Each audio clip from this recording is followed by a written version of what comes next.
Hello, in this class we will talk about push-down automata model, basically the machine model that we introduce to recognize context-free languages. Push-down automata,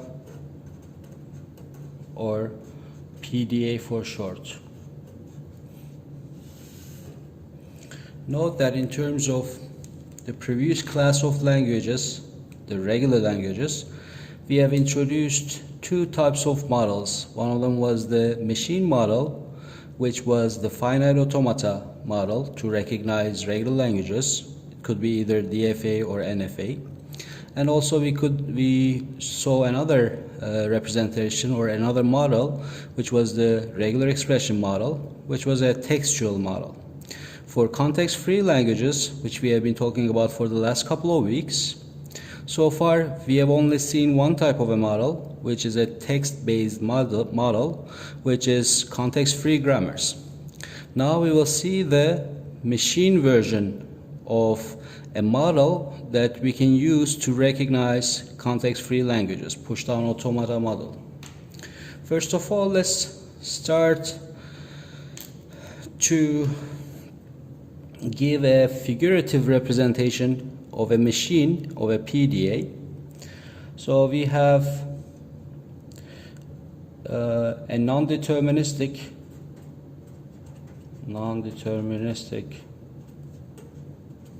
finite state control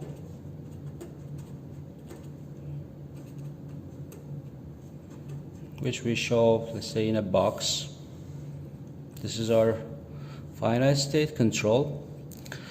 Remember, with the finite automata model, this box was almost the same. We had a non-determinate, in the NFA model, for instance, we had a non-deterministic finite state control, and it has access to a finite tape, input tape. This is our input tape. Let's say we have symbols 0, 1, 0, 1, and 1. This is our input tape. So far, everything looks the same as the finite automata model, more specifically the non-deterministic finite automata model, where we have non-deterministic control in here, which has access to a finite input tape.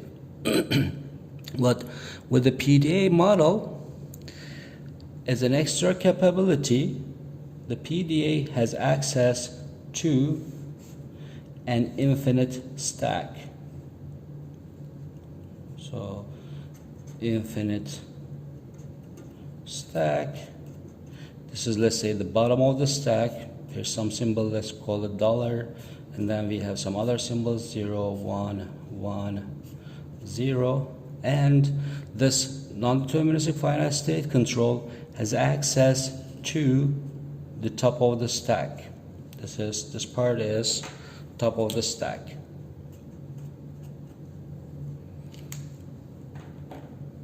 Remember the stack data structure model.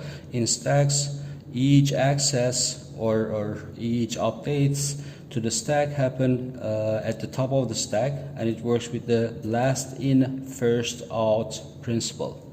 Remember that we mainly had two operations defined on a stack. We can either pop a symbol or pop an item from the stack.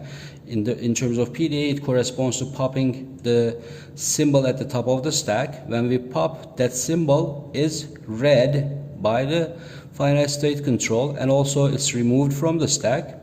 And the second operation that we can do on a stack is push a new symbol on the stack. When we push a new symbol on the stack, it also goes to the top of the stack.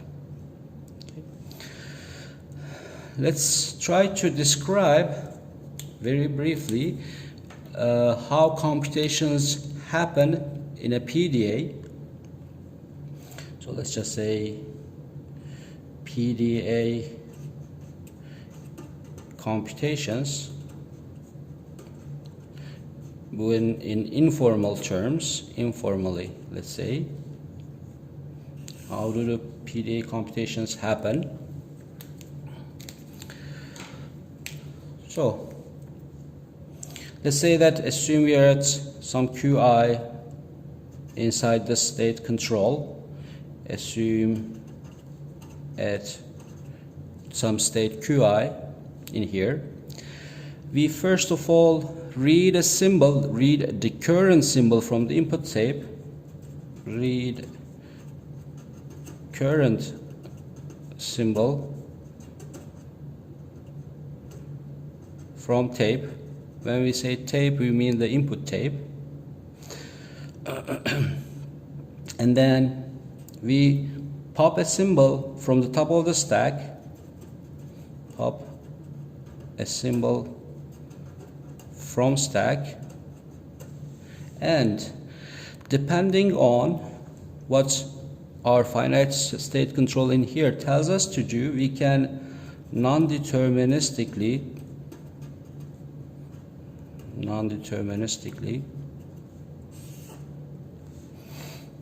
basically change our state, go to a new state in our finite state control. Let's say go to some state Qj, and we need to move our input tape head one symbol to the right. Move input tape head to the next symbol, to the next symbol, and finally we can push a new item, a new symbol into the stack. Push a new symbol in stack. Okay, and so at each transition in our finite state control, we will be doing these steps. Okay, and what is the acceptance criteria for a PDA? At the end, once we finish processing the whole input, basically once the input tape head is at the end, so once all input symbols are processed, and in our finite state control, if we are in an accept state, then the machine will accept. If at an accept state,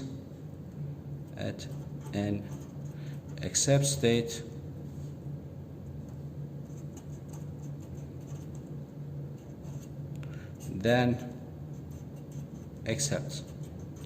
Otherwise the machine will reject. So two important properties that we want to emphasize regarding this machine model is, one of them is that now, in comparison with the finite automata model, which only had access to a finite input tape, now we have access to an infinite stack throughout our computations. We will see that this will make a lot of difference in terms of computational power. Some of the languages that cannot be computed by the finite state machine model or the finite automata model we will be able to compute using this machine model. And the second important thing that we need to emphasize is that PDAs inherently are non-deterministic. Note that for the finite automata model, non-determinism didn't quite make a difference. Whatever a non-deterministic finite automata was able to compute, the same problems or the same languages could be computed using the deterministic model as well. However, for PDAs, we won't define any deterministic version. We will define PDAs inherently as non-deterministic, and this actually makes a difference. Okay.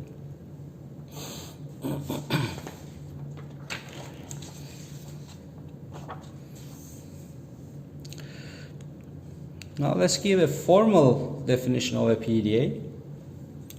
Formally, what is the definition?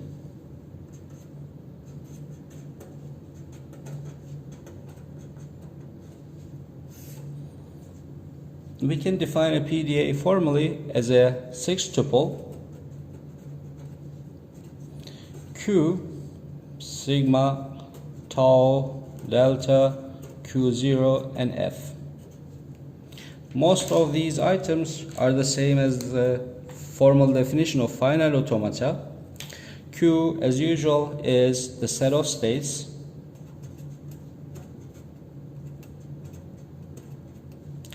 Sigma is our input alphabet.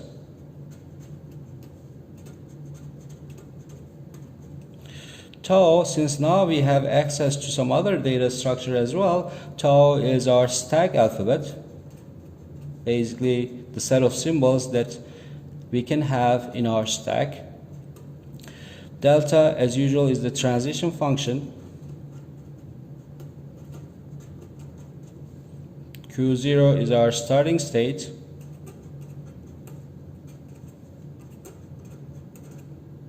And F is the set of accept states.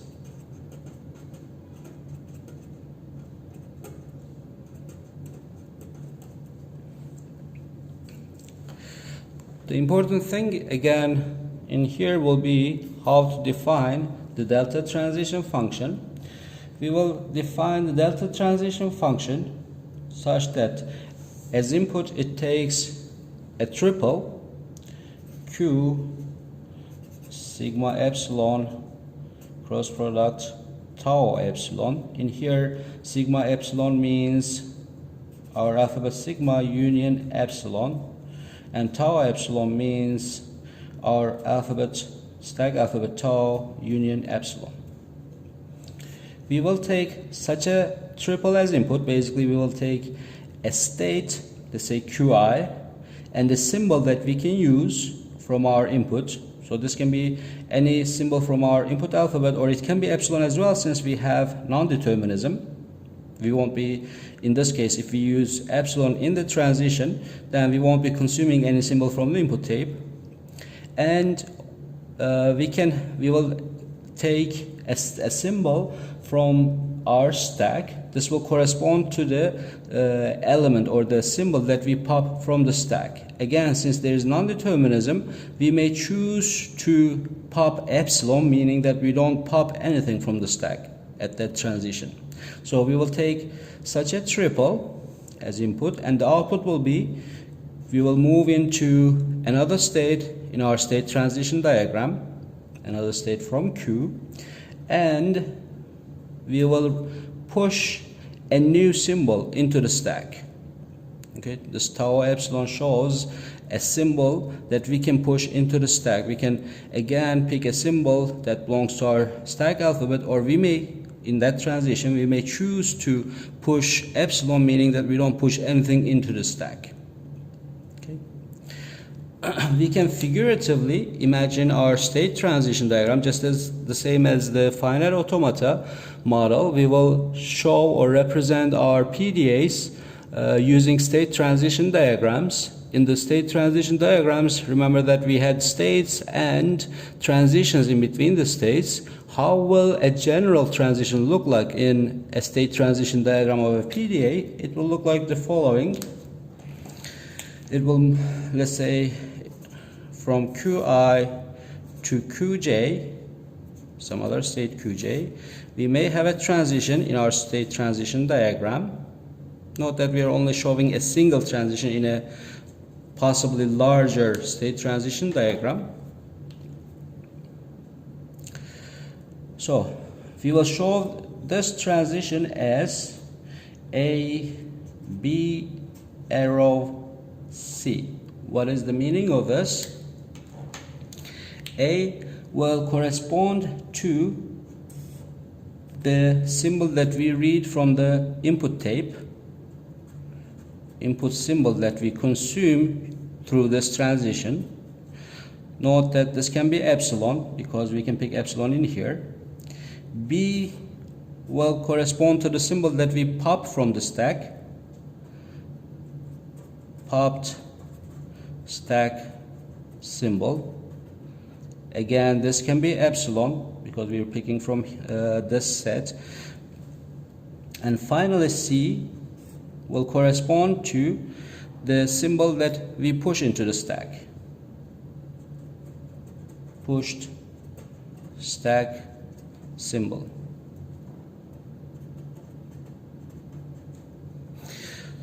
So this means that if at some point throughout the processing of some string w, if we are at some state qi, and if under the tape head in our input tape we have an a, and if we pop the stack and we see that we have a symbol b on top of the stack, then we can take this transition and move to a new state qj, and also push a new symbol c on the top of the stack. Okay, so each transition has actually now two effects. Before, with the finite automata model, each transition had a single effect of going from qi, upon seeing a symbol from the input tape, going from qi to some state qj. But with the PDA model, upon seeing a symbol a, we can move from qi to qj, and we have two effects on the stack. One is that the top of the stack symbol, if it is a b, then it's removed and a new symbol c is pushed. Note that if any of these is not true, meaning that if at some point we are at the state qi and the input symbol is not an a, then we cannot take this transition. Also, if at some point we are at state qi and even though input symbol is a, if the top of the stack symbol, which is the popped symbol from the stack, is not a b, then again we cannot take this transition. This transition will not happen. Okay, let's see all this discussion in an example which might make things a bit more clear.